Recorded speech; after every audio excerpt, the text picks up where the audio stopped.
कि कांवर सजा लिया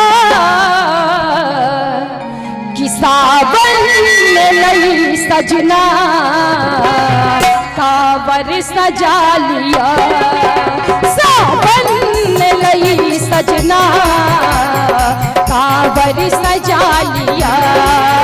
सोमवारी एल सजना सोमवारी एल सजना कांवर सजा लिया सावन में लई सजना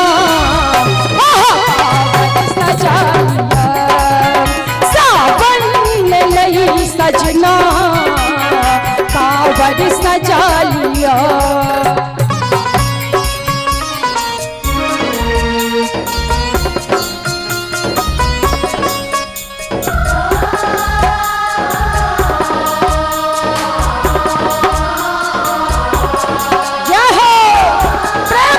शंकर भगवान की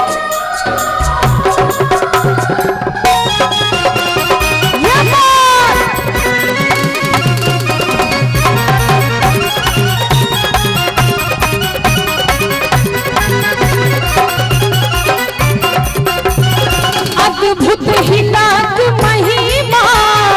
जग भर में आशीषो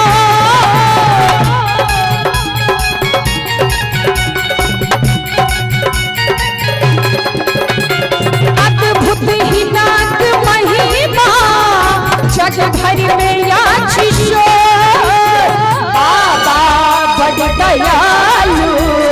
करथिन दया के गोर बाबा बड़ दयालु करथिन दया के गोर सोमवारी एल सजना सोमवारी एल सजना कांवर सजा लिया सावन में लई सजना